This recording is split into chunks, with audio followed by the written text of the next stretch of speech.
Boa tarde a todos. Vamos dar início ao nosso segundo programa, Bordalo Talks, com o tema Dia Mundial da Diabetes. Temos o prazer de termos como convidados a doutora Joana Louro, médica no Centro Hospitalar Oeste-Norte, especialista em medicina interna e com uma vasta experiência na área dos diabetes.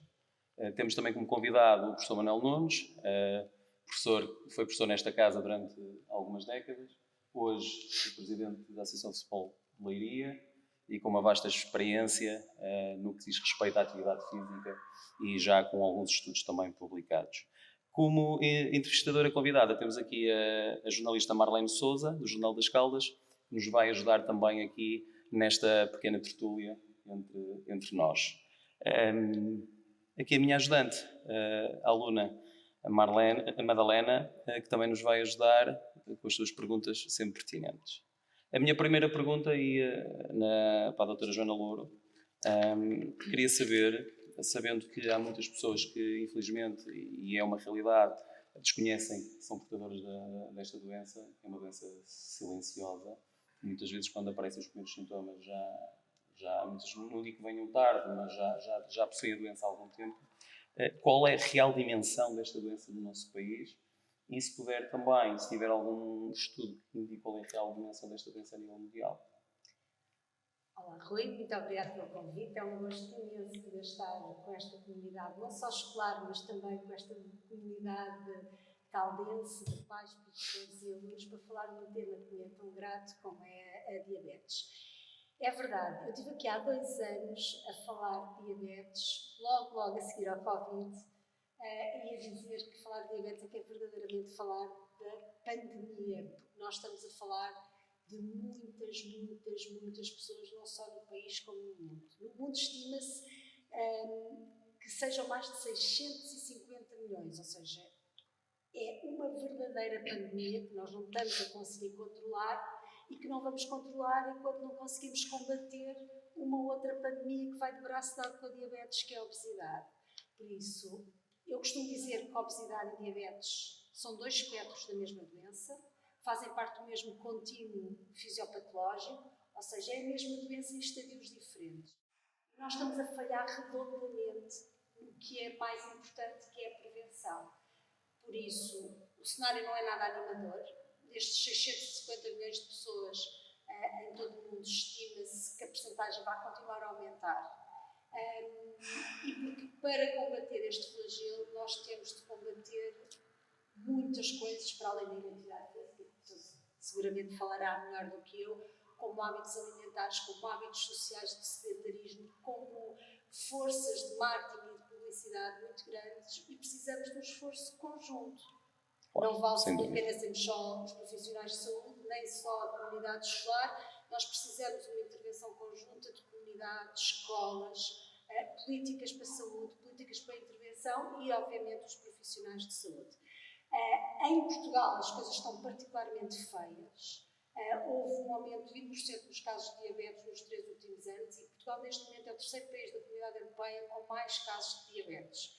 Estima-se que em Portugal sejam 14,1% das pessoas que neste momento já têm diabetes, sendo que 6,1% não está diagnosticado. E isto preocupa-me muito porque, independentemente de eu vos poder dizer que todas as pessoas que têm uma obesidade terão já uma forma primária ou precária ou precoce de diabetes, porque faz mesmo parte do mesmo espectro da doença. O que nós sabemos, e há vários estudos que indicam, nomeadamente com uma obesidade também, ter um diagnóstico, dizer à pessoa sofre de uma doença crónica, que é a obesidade ou que é a diabetes, porque a obesidade também é uma doença, e podemos deixar isso para outro tema, mas é muito importante encarar a obesidade como doença, até porque é importante libertar as pessoas do estigma da obesidade e poder ajudá-las a encarar uma doença tão crónica como qualquer outra doença, mas dar-lhes um diagnóstico, dar-lhes também ferramentas para as pessoas poderem mudar comportamentos. Sem dúvida. Poderem mudar comportamentos de vida, poderem ter acesso à medicação, poderem ter acesso a cuidados genéricos. Eu queria só dar aqui um número, que se neste momento eu pudesse estalar os dedos e fazer desaparecer a obesidade do mundo, Eu estava a acabar com 200 doenças. Eu estava a acabar com a diabetes, com a hipertensão, com a doença hepática, com imensos cancros, porque a obesidade e a diabetes estão associadas a muitas patologias. Mas, sobretudo, eu estava a acabar com muita doença cardiovascular, que é que mata. Porque as pessoas com diabetes morrem de doença cardiovascular. Em relação à segunda parte da pergunta, efetivamente é uma doença silenciosa e esse é o problema. Eu hoje de manhã tive um consultório uma doente que parou toda a medicação da diabetes porque se sentia bem. E eu dizia, se a diabetes doesse efetivamente, se fosse uma dor no pé, a pessoa não parava a medicação. Se fosse uma infecção urinária que dá um desconforto imenso para quem já teve, a pessoa não parava a medicação. Como a diabetes não dói no imediato, as pessoas sentem-se bem e param a medicação. E nós não nos podemos esquecer que a medicação muda de prognóstico. O que é que eu quero dizer com isto? Que com uma dieta adequada, com exercício físico adequado e com os medicamentos adequados, eu posso mudar o rumo da doença. E em vez de ter um final verdadeiramente dramático, eu posso dar qualidade de vida à pessoa que vive com diabetes. Porque diabetes vai ter sempre. É uma doença crónica. Agora, tudo depende da forma como nós vivemos com as nossas condições. Para dar sintomas, temos de estar já no estado muito descompensado da diabetes. E os sintomas são polidipsia, poliúria e polifagia. O que é que isto quer dizer? Beber muita água, fazer muito xixi e comer muito. Isto são os sintomas de descompensação da diabetes. Claro que quando uma pessoa chega assim aos profissionais de saúde é porque já está mesmo muito descompensada. Não é nesta fase que eu quero diagnosticar a doença. Por isso, a única forma que eu tenho de diagnosticar é fazer um rastreio adequado, é ir regularmente ao médico, não precisamos estar sempre nos médicos, não é preciso, mas é ir de vez em quando fazer as suas análises de rotina, porque com uma simples análise eu consigo perceber se tenho uma pré-diabetes ou se tenho uma diabetes. Alerta máximo, todas as campainhas a soar, se tivermos perante pessoas com excesso de peso ou com obesidade, porque essas sim primeiro precisavam de medicação, depois precisavam de outro tipo de acompanhamento e depois precisam de um acompanhamento médico e laboratorial mais regular para podermos diagnosticar. Posso retirar do que a doutora está a dizer que a prevenção é uma das palavras mágicas para o controle, para o não aparecimento de diabetes. A prevenção... Seja ele em termos clínicos, seja ele em termos de atividade física, seja em termos alimentares. Aliás, o futuro vai ter de caminhar para isto. Nós cada vez temos de apostar mais na prevenção para as doenças não aparecerem, porque nós temos de ter percepção que não vai haver dinheiro, nem profissionais, nem qualquer capacidade dos sistemas de saúde. E não falo só a nível nacional por toda a crise e drama que estamos a viver na área da saúde, mas a nível internacional não vai haver capacidade de resposta, nem sequer de produção de medicamentos, nós já estamos a assistir isso, para tratar a quantidade de carga de doença crónica que as pessoas vão ter com a longevidade que têm nos dias de hoje. Por isso, a prevenção é, sem dúvida, o segredo para nós conseguirmos mudar o rumo das coisas. Muito mas obrigado. É na prevenção que nós estamos a falhar. Exatamente. Também essa é o meu diagnóstico. Então, a minha pergunta para a doutora é também no sentido desta sensibilização. Portanto, tendo em conta o número crescente de diagnósticos que também estão um bocadinho previstos, não é? Que inovações é que existem ou podem existir fora de Portugal no sentido da sensibilização que ainda não são realizadas cá dentro? E em que patamar é que se insere a escola no sentido da sensibilização? Olha, Madalena, a nível de evolução tecnológica e farmacológica, a diabetes foi uma das doenças que mais evoluiu nos últimos anos. Nós temos armas terapêuticas neste momento como nunca tivemos, para tratar a diabetes. Eu ainda sou muito jovem, mas eu sou do tempo em que eu só tinha 2 ou 3 medicamentos para tratar a diabetes. Neste momento, do ponto de vista farmacológico, nós temos armas verdadeiramente incríveis, que só com muita disciplina por parte do doente é que nós não temos uma pessoa com diabetes controlada e sem as complicações da doença. Isto por um lado. Mas o verdadeiro segredo está em programas de literacia de saúde, de educação terapêutica e de consciencialização para esta entidade. Porque enquanto eu não tiver toda a comunidade escolar, todas as famílias, toda a comunidade social, todos os lares, toda a gente, a perceber o que é esta doença e a perceber o que são hábitos de vida saudáveis, eu não vou combater este flagelo. E o que me entristece é que, efetivamente, há muito pouco investimento na literacia em saúde. E não vale a pena dizer a uma pessoa coma saudável, porque a verdade é que a maioria das pessoas não sabe o que é comer saudável. E eu conto um episódio que parece quase caricatural, mas não é. Isto aconteceu no supermercado desta cidade. Eu assisti a uma mãe a insistir com um filho que devia ter 5 ou 6 anos a comprar um ovo de chocolate, não vou dizer a marca porque não deve fazer possibilidade, mas é uma marca que na publicidade insiste muito que aquele ovo de chocolate é feito com muito leite, que por isso é muito saudável, a insistir que o miúdo tinha de comprar aquele ovo de chocolate porque era saudável, porque era feito de leite.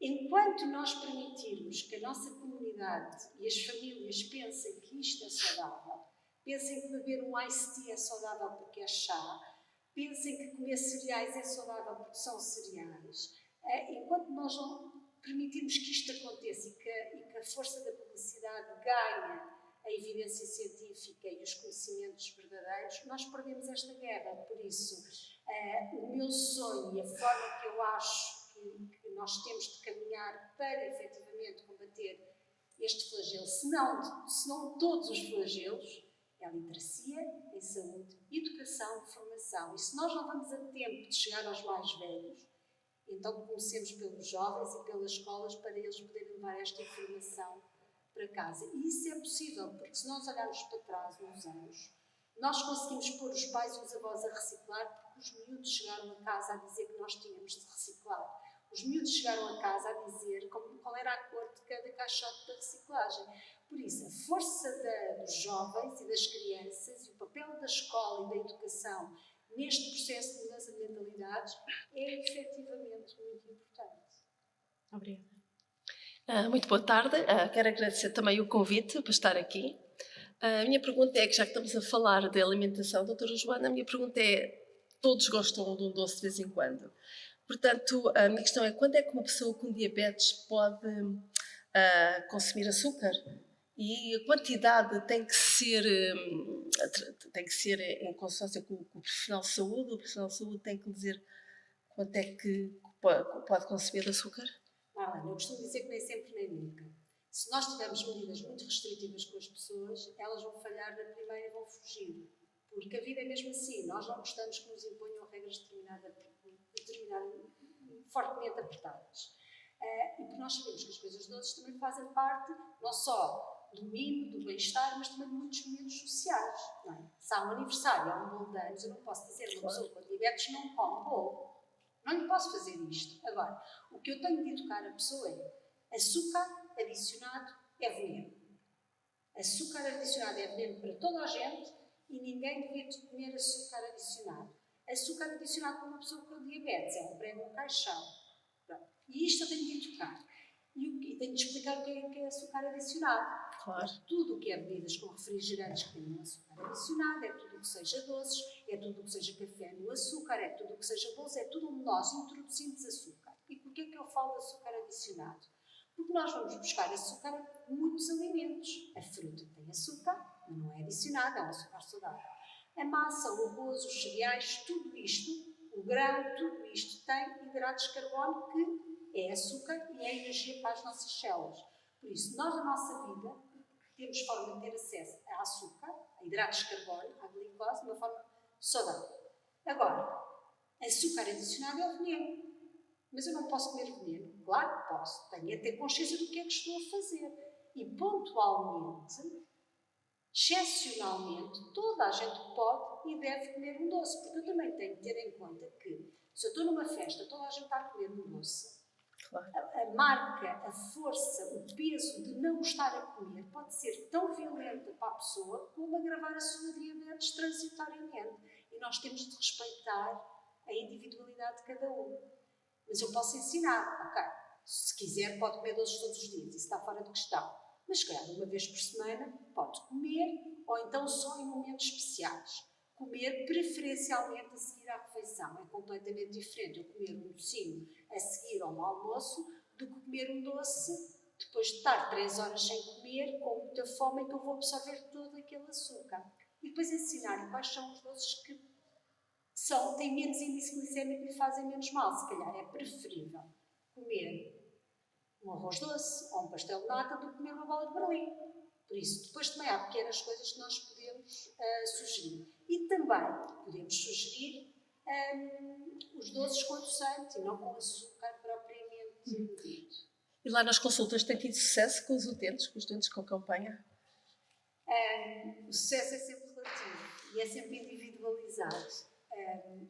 Claro que há doentes muito indisciplinados e que nós dizemos que são casos perdidos. Eu sou uma otimista por natureza e é muito difícil eu desistir.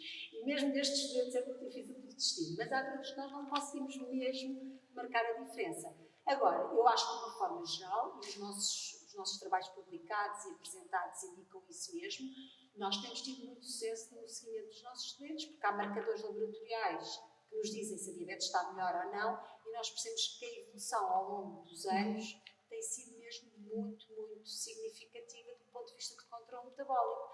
Agora, isto é uma doença para a vida, por isso as pessoas vão ter alturas menos boas, melhores, vão ter alturas de maior fragilidade e que descompensam mais a sua diabetes, mas isso é como em tudo na vida, por isso é que é gerir uma doença crónica e, sobretudo, por isso é que eu gosto tanto da diabetes, porque eu acho que é mesmo o paradigma da doença crónica. Nós, profissionais de saúde, aqui fazemos muito pouco. O que nós damos é ferramentas às pessoas que vivem com diabetes para saberem tratar a sua própria doença. E a única coisa que nós fazemos é mesmo isto, é dar ferramentas para saberem gerir. E ninguém é perfeito, nem há culpabilizações aqui. Se na altura as coisas estiverem pior, porque houve menos atividade física, porque houve mais descontrole alimentar, é dar incentivo de que daqui a 3 meses as coisas virão melhor. Vamos agora tentar mudar aqui alguma coisa, tentar suprimir aquela parte que não está tão bem, porque também temos de perceber que se uma pessoa está mais fragilizada, perdeu um familiar, está com problemas de saúde mental, que são muitos e graves na nossa população, se não está com emprego, se está com dificuldades financeiras, tudo isto também impacta a doença. E se calhar a pessoa precisa de mais apoio nessa parte do que propriamente eu estar-lhe a dar uma chazada sobre diabetes. Temos aqui uma conversa muito interessante. Sim, mas Eu penso que isto, em vez de ser um podcast, quase podia ser uma série de aulas. Vocês calem, conferência Uma série sobre de os aulas diabetes. Não paro de falar. Não, mas efetivamente é muito interessante porque a doutora Joana acabou por dar aqui dados e fazer aqui um bocadinho uma pedagogia que é muito importante para quem nos está a ouvir. Porque se sabemos que a prevenção é, de facto, uma das armas fundamentais para contrariarmos este tipo de doença, e uma doença silenciosa, crónica, e, portanto, esta pedagogia é fundamental e é um prazer ouvi-la, naturalmente. sim, Eu já chamaria- respondeu a várias questões, que né? tínhamos aqui já Várias questões em feitas, simultâneo. exatamente. Eu chamaria aqui a conversa sobre o Sr. Manuel Nunes, também puxando um bocadinho o brado à nossa sardinha. Nós, profissionais da educação física, temos aqui uma palavra a dizer no combate a esta doença. Sabemos que a escola tem assumido muitas das vezes uma função de uma atividade física orientada que, devido ao contexto social que nós vivemos hoje, uma globalização intensa, as nossas crianças não têm tido aquilo que nós chamamos a brincadeira de rua, o desporto informal, não tinham aquela overdose de adultos que eu costumo dizer, que esses miúdos têm uma overdose de adultos. Todas as regras são implementadas pelo adulto, os conflitos são muitas vezes resolvidos pelo adulto, e nós resolvíamos na rua e estávamos ferramentas invisíveis que vamos ver o que é que no futuro nos trará às nossas crianças.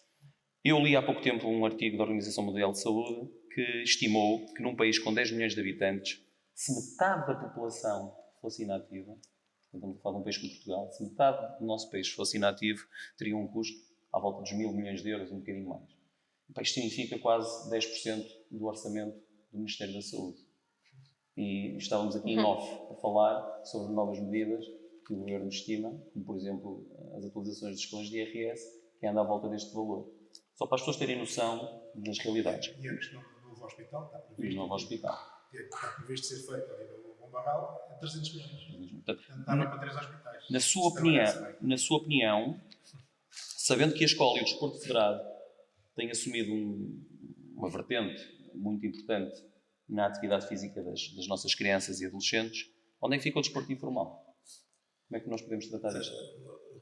Rui, obrigado por estar aqui convosco. Vou perguntar também à doutora Joana, com muito gosto de ouvir o que foi dizendo e que, por aquilo que ela acabou de dizer, é uma boa, e já que vamos entrar em eleições, é uma boa orientação programática para os partidos os partidos políticos apanharem estas ideias e organizarem-se e proporem com um programa eleitoral. Também cumprimento a Madalena e a Marlene, também que me estar aqui, e os jovens alunos também que estão aqui a fazer Fazem um trabalho fantástico.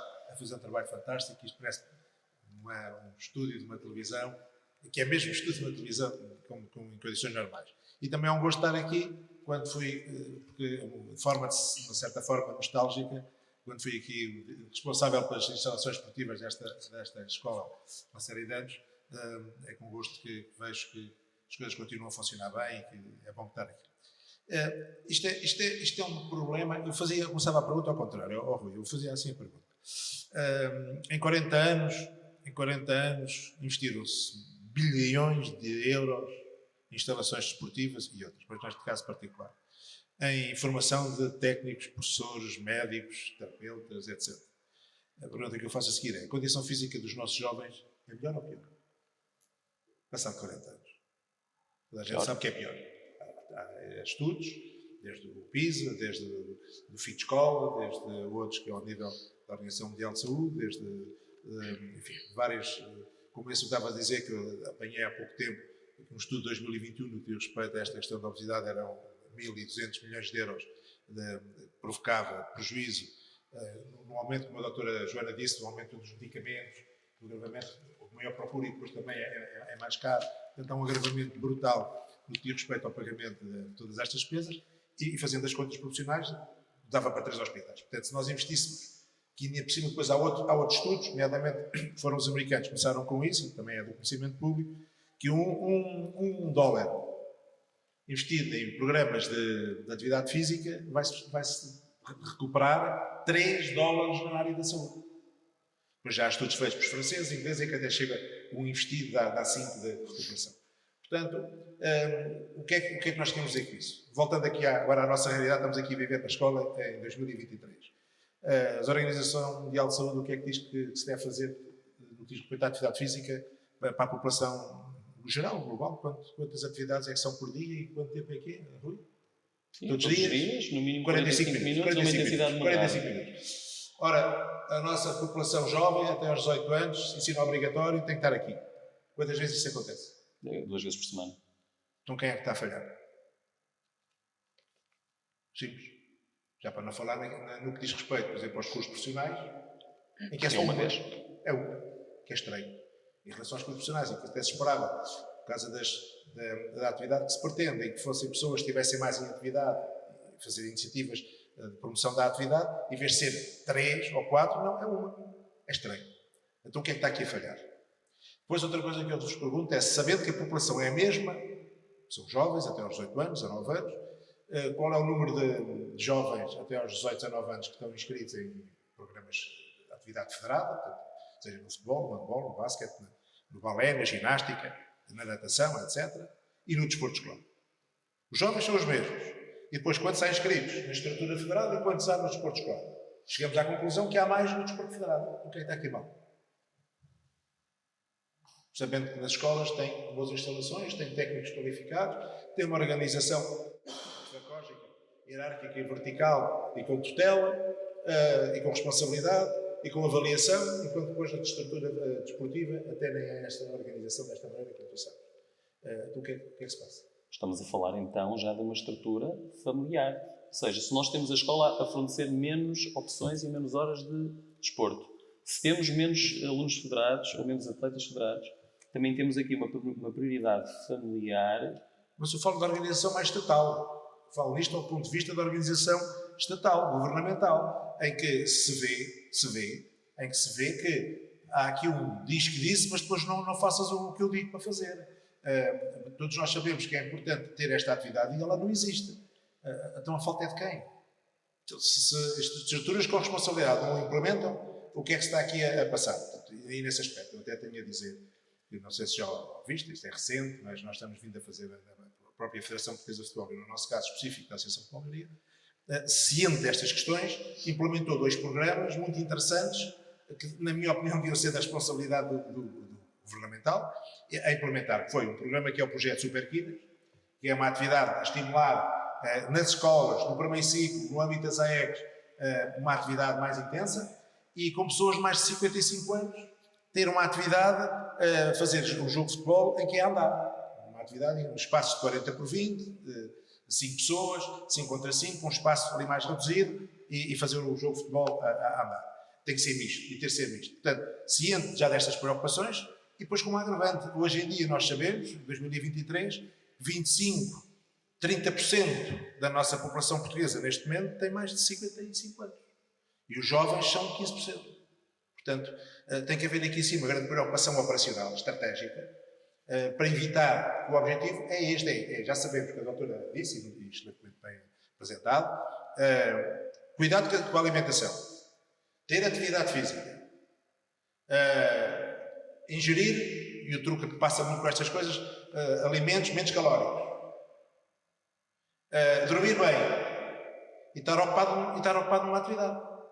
Isto acontece com as pessoas, de maneira geral. Não sei se acontecerá com todos. Não sei se acontecerá com todos. Claro que sim. Buscando um bocadinho o que o professor disse, efetivamente no Japão, por exemplo, foi um país que implementou há cerca de 2, 3 anos, penso eu, não estar em falha no tempo, a educação física diária nas escolas. E isto é muito importante porque eles são um país em que caminham um pouco, por isso têm pouca deslocação a pé ou de bicicleta, e foi importante para introduzir o exercício. E claro que não era difícil introduzir atividade física diária a nível escolar, porque é uma população onde é muito fácil introduzir mudanças. Mas, por outro lado, eu não queria deixar de alertar aqui para algumas pequenas coisas. Não é raro, no mundo real, nós temos tido jovens federados a fazer desporto diário a nível de intensidade competitiva, não é?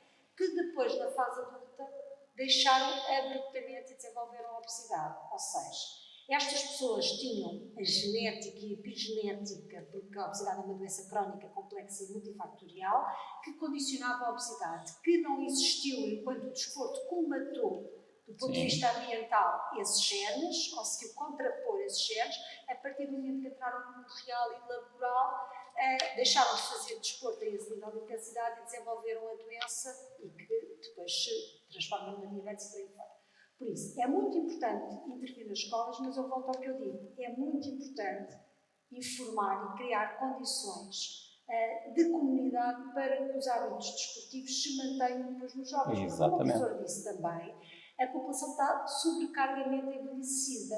Nós somos uma população com muito pouca percentagem de jovens face aos mais velhos.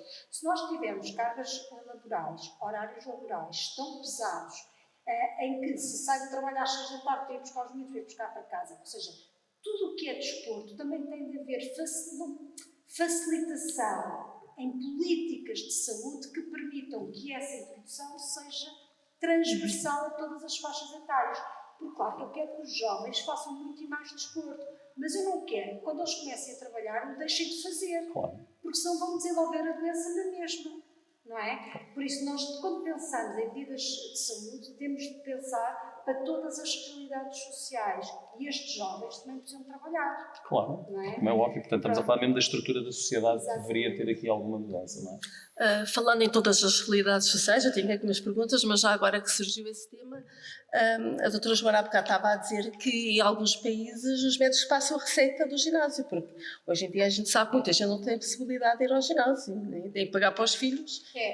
Isto lá está, e vai bater com o que o professor estava a dizer. Nós precisamos de políticas de saúde absolutamente diferentes. Por exemplo, em Espanha, uma pessoa com diabetes vai à consulta com um médico, sai com um receituário médico, sai com a sua consulta de nutrição, que nós aqui essas duas partes também temos, mas sai com uma prescrição de exercício físico, que é uma receita de exercício físico, em que ele pode ir com essa prescrição a várias entidades públicas ou com parcerias com públicas fazer essa inscrição e pôr em prática esse exercício que é ajustado à realidade de cada pessoa, porque eu não posso pôr uma pessoa de 70 anos a fazer o mesmo tipo de exercício que uma pessoa de 50, não é? As capacidades físicas, as condições. Uma pessoa com insuficiência cardíaca não pode andar 45 minutos por dia, não consegue. Uma pessoa que tenha uma osteoartrose nos joelhos não consegue andar, eu não lhe posso fazer, não posso propor caminhadas. E a única coisa que eu consigo propor às pessoas que eu sigo com diabetes, vá para a rua andar, porque tudo o resto não há estruturas para isso, a não ser que sejam pagas. E as pessoas não podem pagar, muitas delas. Há muitas que não querem, mas também há quem não possa. Já agora, outra questão também correlacionada com esse tema, Manuel Nunes, então como é que se pode incutir, tipo, que a pessoa faça atividade física no contexto de trabalho ou em casa? Quem não tem possibilidade de ir ao ginásio? Há programas, hoje em dia, vários filmes em que explicam como é que se pode fazer, numa simples cadeira, em casa, no chão, entre móveis, consegue-se explicar. A pandemia até trouxe esse ensinamento, não é? A pandemia ajudou-nos a aprender como fazer exercício em casa. O que é importante é isto, é que acho que nós, como cidadãos, não devemos deixar passar este ato que é importante. É que nós estamos aqui na escola e há mais de 40 anos que se sabe isto. Tem que haver uma atividade frequente, diária, com intensidade média, todos os dias. E nas escolas não acontece. E também nas empresas. E também nas empresas. E não é isso que acontece no estabelecimento obrigatório, de ensino obrigatório no país onde eles têm que estar e não são contempladas essas indicações e orientações. Portanto, é natural que cheguem-se aos 18, 19, 20 anos, as pessoas saem e vão com a orientação que têm de acordo com aquilo que lhes foi indicado aqui. E feito aqui no ensino obrigatório, na escola onde estavam inseridos. Portanto, o que eu sugiro e o que eu proponho, na sequência do que a doutora Joana Loura disse, se for a altura boa para nos ouvirem, é que tem que haver aqui uma reforma de haver outro tipo de atividades. Parece-me que hoje em dia está a acontecer um bocadinho, está a ser mais variado e haver mais motivação para atividades e não estarem os alunos estão fechados dentro da sala de aula em contexto de uma aprendizagem um bocado abstrata. Mas sim de fazer atividades, fazer iniciativas, ter projetos, ter participação, porque não quer dizer que isto seja também só desporto, pode ser um rancho, pode ser uma banda, pode ser uma filarmónica, pode ser teatro, pode ser balé, tem que haver uma atividade e as pessoas estarem concentradas nela, com estas orientações de alimentação, que são fundamentais para depois elas sigam para a sua vida adulta e que as desenvolvam e as transmitam. Mas a preocupação que se dá aqui é esta. Há necessidade de aumentar o número de praticantes, porque, como sabe, os indicadores que existem na Europa, Portugal é dos mais baixos. Os indicadores de prática desportiva é Portugal. E como agravante, nomeadamente numa área que é do feminino. E o feminino, então, é que somos mesmo o último da Europa na participação da atividade física e desportiva. Mesmo assim, isto tem vindo a ser colmatado, ajudado a diminuir com o aparecimento dos ginásios privados, em que as pessoas vão lá, pagam a sua prestação, evidentemente é que eles podem pagar a mensalidade e fazem as atividades, porque mexem-se alguma coisa, há ali a mínima uma orientação, há ali, se entenderem ter um técnico mais especializado, será mais cuidado, mas portanto até há uma certa liberdade da pessoa fazer alguma atividade. Agora, e também tem havido, no que diz respeito às autarquias locais, nós não podemos esquecer disso, é que também tem havido uma série de iniciativas por parte das câmaras, nomeadamente, e juntas de freguesia, de programas de incentivo à prática regular do exercício, com programas para pessoas a partir dos 50 anos, 60 anos, divididos por determinadas estruturas, também com uma boa organização. Seja orientações, caminhadas, programas de orientação ou caminhadas, isto tem vindo a fazer-se de forma regular. Provas de atletismo, de certa maneira populares, de bicicleta, enfim, isto tem existido. Mas o problema que está aqui, que a doutora deixou há pouco implícito, é que isto precisa, e para a minha parte do Rui também, do Rui Luís também a mesma coisa, a formação será a mesma, é que as pessoas devem fazer uma atividade, mas devem ter cuidado com o que vão fazer. Não pode ser chegar e fazer uma coisa como fazia há 20 anos. Porque a pessoa é a mesma, mas o corpo já é diferente. As possibilidades são diferentes, as capacidades são diferentes. Portanto, tem que haver aqui um mínimo de orientação médica, é o conceito que se dá, e algum aconselhamento com algum treinador, ou pessoa de educação física, ou pessoa ligada ao setor, que ajude a indicar o que ela tem para fazer, porque senão acontece o contrário. Claro. Agora, o que se tem a dizer no meio disto é muito engraçado. Por exemplo, nós estamos a ver aqui estes materiais. Estes materiais estão aqui em atividade, vão ter um tempo médio de vida. Isto vai-se gastar. Mas se não se utilizar, também se estraga. O facto de não se utilizar determinado tipo de materiais, também se estraga. O nosso corpo é exatamente a mesma coisa. Nós somos feitos para nos mexer. Nós somos feitos para ter atividade. Se nós não nos mexermos, vai estragar o nosso corpo. Nós nascemos com capacidades fantásticas após o nascimento. Com uma possibilidade fantástica de flexibilidade, de resistência, enfim, uma série de situações que agora não vale a pena estar aqui a falar. E depois nós vamos perdendo, vamos evoluir outras. No caso da inteligência, ela vai evoluindo e as capacidades das pessoas vão evoluir. E a autonomia da pessoa também vai evoluir. Mas se nós não temos cuidado e não temos inteligência, vamos perdendo essas capacidades. Degradam-se. Perdem-se. Portanto, isto é cívico, é uma situação cívica e com alguma preocupação que faz apelo à inteligência de todos nós e ao conhecimento técnico-científico, médico, no que diz respeito a estas áreas específicas, e o que nós pedimos faz-me lembrar uma canção que vinha da Rita Lee, que era um destes, em que é precisamente isso. A pessoa não é preciso ser atleta de alta competição. Eu tenho a certeza que a educação física hoje, mais do que, e acho que nunca foi, mas hoje cada vez mais do que formar atletas, nós estamos a formar comportamentos. E é isto que eu muitas vezes digo aos meus alunos. Eu não quero que ninguém saia daqui como atleta de alguma modalidade, mas que saiam aqui com uma panóplia de desportos que possam mais tarde vir a escolher e que possam tomar por hábito essa prática desportiva e que promova e seja preventivo de doenças, mas não só das doenças físicas, doenças mentais e psíquicas. E a definição de doença da Organização Mundial de Saúde define isso mesmo. Estar saudável não é ter uma ausência de doença, é estar bem física, psíquica e socialmente. Marlene, não sei se queres acabar o programa com a tua pergunta. Ou se já foi respondida. Acho que já foi um bocadinho. E eu encontro a questão das horas praticadas semanalmente na escola. Portanto, tendo em conta as horas, que são poucas, que praticamos. Tem que ter todos os dias uma horita, se fazer umas brincadeiras, mexer, ter uns jogos, ter umas brincadeiras, tem-se ter todos os dias uma hora. 10 minutos para intervalo, 5, 10 minutos para tomar banho e 15 para atividade. Ok. Pronto, era só a relação entre as horas praticadas dentro e fora da escola e quais é que podem ser as diferenças apresentadas que depois podem ser refletidas ao longo da vida a nível de saúde individual. O professor Rui já estava a responder o objetivo da escola, não é nós estamos aqui a dar receitas para depois sim fazer mais à frente. É ter conhecimento geral global, o que diz respeito a esta área específica e, acima de tudo, defender determinado tipo de valor, do respeito da pessoa, do adversário, das outras funções que são importantes na atividade esportiva, do treinador, do árbitro, do espectador, enfim, das mais diversas funções e do dirigente.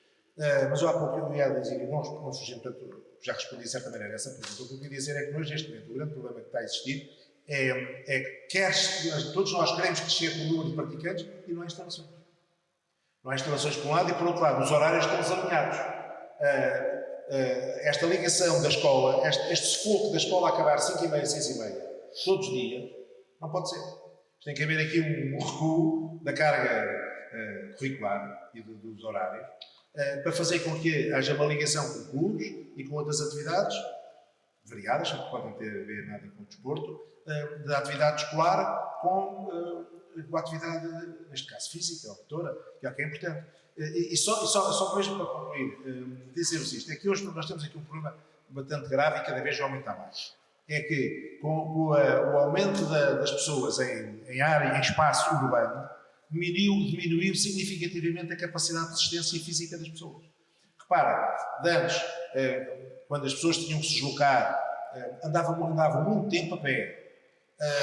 As habitações eram geralmente de rechão, primeiro andar. Hoje temos andares relativamente na vertical. Só o facto de se verificar isso e que as pessoas passam de andar, se mexerem, ter uma atividade motora normal, mas frequente, para ter uma atividade não motora em termos de habitação, vai diminuir a resistência de certeza absoluta, e isso há estudos feitos sobre isso, no que diz respeito à resistência do praticante. Inclusive, o aluno ele está mais fraco, é mais débil. Neste sentido que o professor está a falar, há inclusive uma série, e para quem nos está a ouvir, se quiser ver, nos seus tempos livres, se assim o tiver, que se chama Zonas Azuis, que foi realizada por um jornalista americano que descobriu várias zonas no mundo onde havia muitos centenários e foi tentar descobrir o porquê dessa existência. Descobriu efetivamente que os estilos de vida que eram praticados nessas zonas, não só ao nível da prática da atividade esportiva, que não era intensa, era assim moderada e tinha a ver com as lides muitas vezes domésticas e de rotina, tinha a ver com as caminhadas, com a vida que nós tínhamos há 50 anos atrás, misturadas com a modernidade boa que nós queremos ter.